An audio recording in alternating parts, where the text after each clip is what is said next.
Hello folks, Keithers here. Today I want to talk about one of the most important tools that we Dungeon Masters have. And I'm referring to your bestiaries, your monster manuals. I'm curious, which one do you use the most?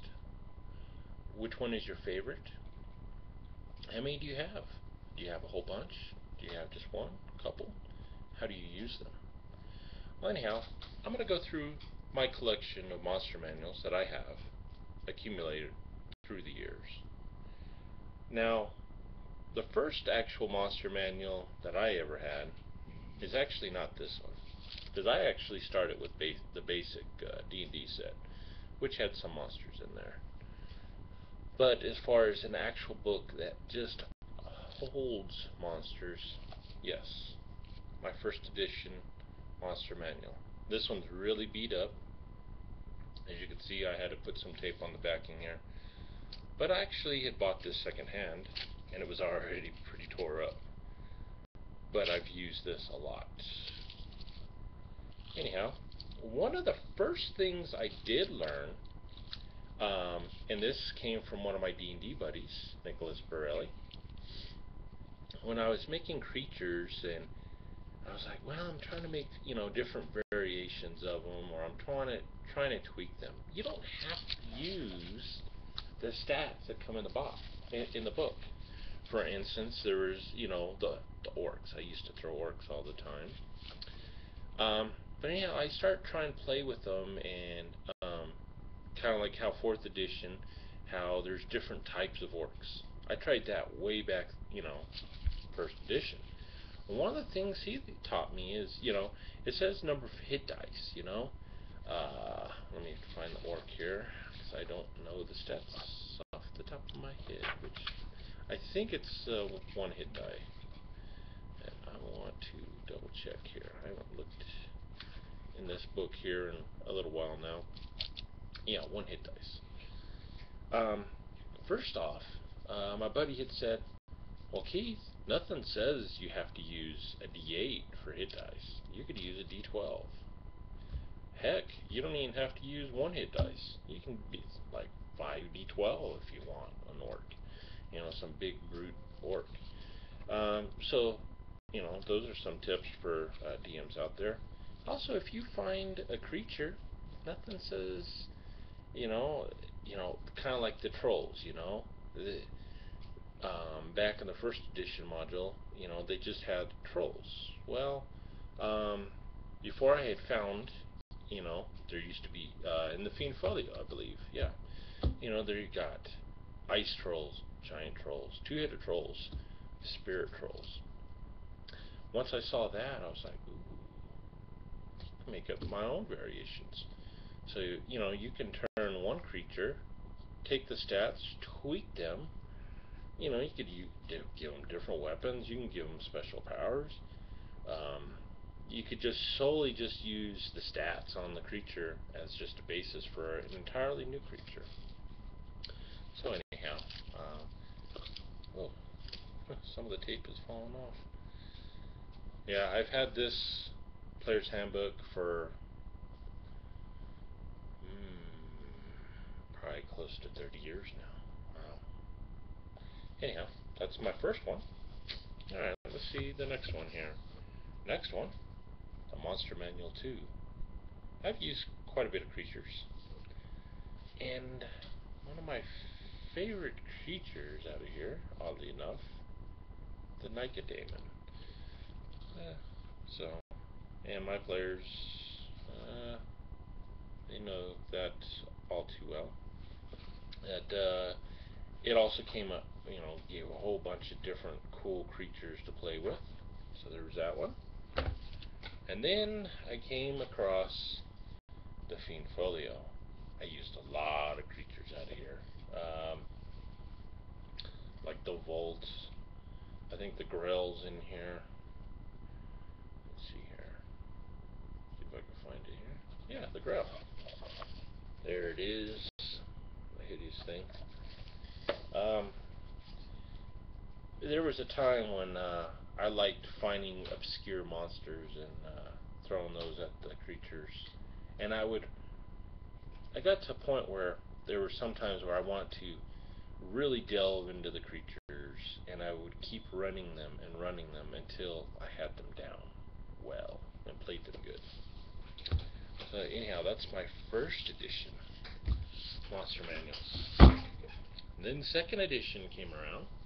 I still used my first edition when second edition came around. Yes, and I still have it. My Monsters Compendium. And you could tell it's been through hell. I don't have all the compendiums in here. I got them kind of scattered because they wouldn't all fit in here. Let's see here. I had also bought into Rollade's Demons package, so added even more stuff to it. But I kind of liked the Monsters Compendium because another one of my D&D buddies had a really good idea on how to use them, and that was Brian Jordan. And what he would do is when he had an adventure planned out for the night, he wouldn't bring the whole book.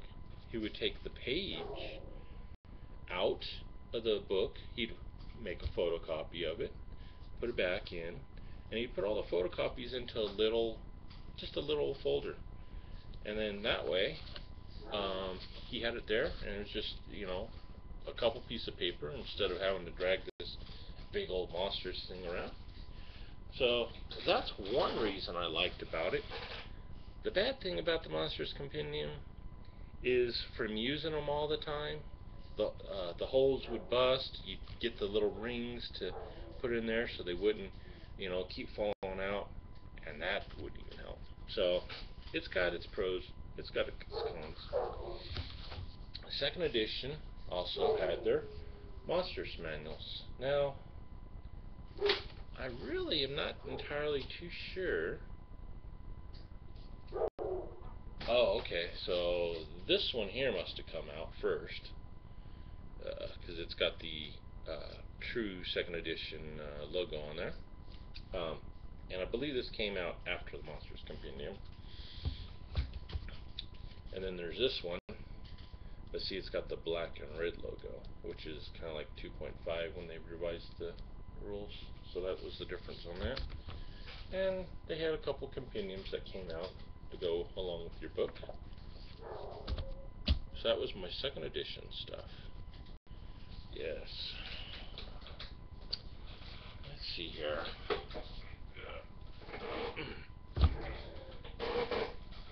The next book I came across, because I love finding monsters that no one really knew about, or finding cool creations to tweak, is my beloved Tomb of Horrors.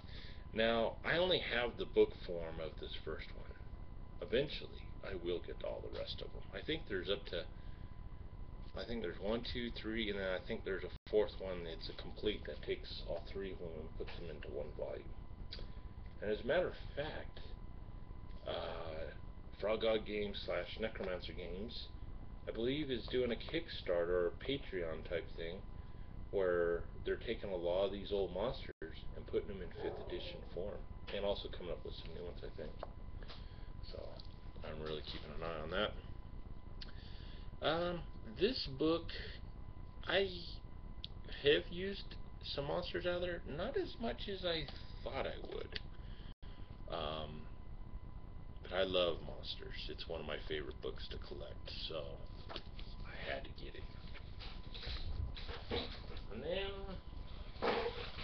3 and 3.5 came along, and I got this monster manual. And while I was in Las Vegas for a while, I played with it for quite a bit. I don't think I used it all too much, but they had, once again, they had some cool monsters.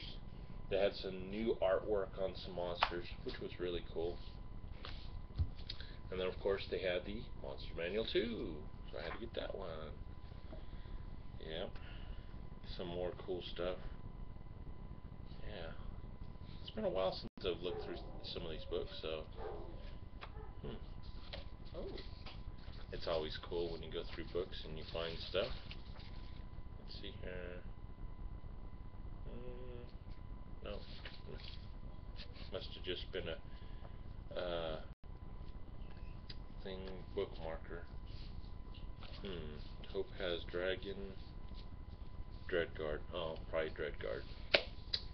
Yeah. Alright, next we have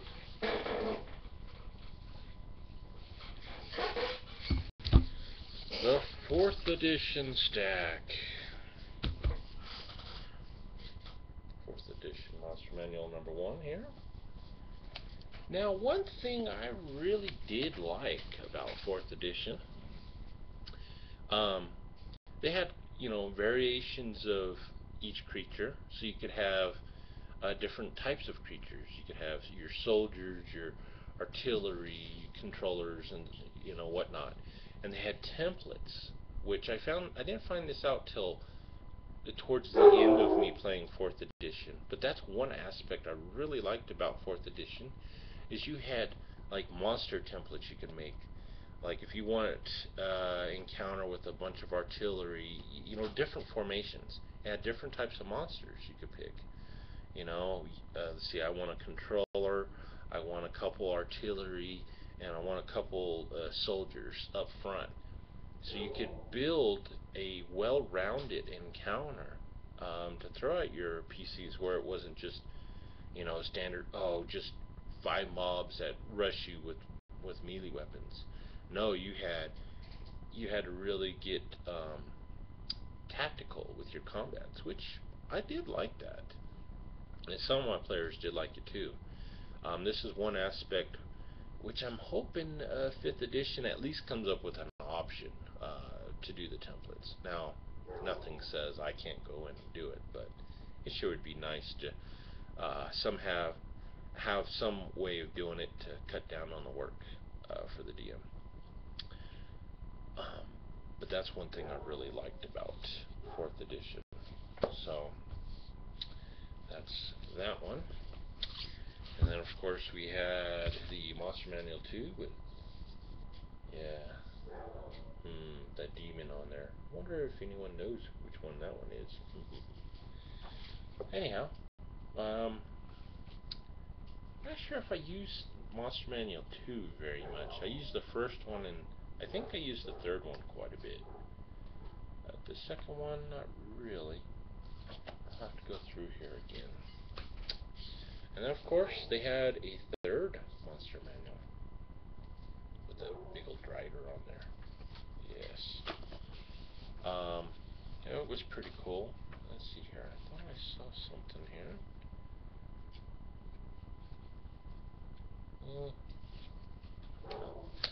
So anyhow, there's that one. And then I had to get the Monster Vault, which kind of had a whole bunch of random monsters. I don't know why they came out with Monster Vault. Although it did have some tokens with it, I believe. Some, little cardboard tokens you could put on, use. So that might have been what that was for. But it's threats to the Ninja Val, which was a pretty popular adventure series that Wizards put out. So that's why. And of course they had the Open Grave, which I guess isn't entirely monsters, but it has some unique monsters in there, which I used quite a few in there. Good old undead. Let's see here. And of course, the latest Monster Manual, the 5th edition one, which I really am enjoying so far. I really like some of the tweaks they have with some of the monsters.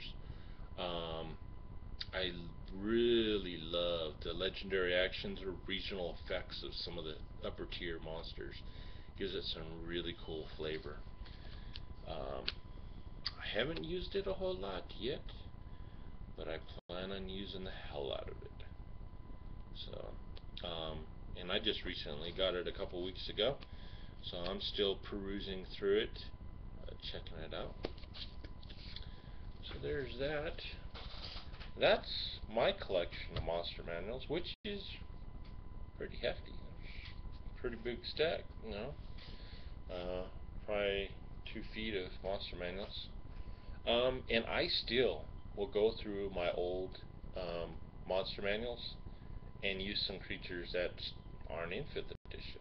I'll just take them and kind of tweak them, kind of rebalance them. It's actually not too difficult.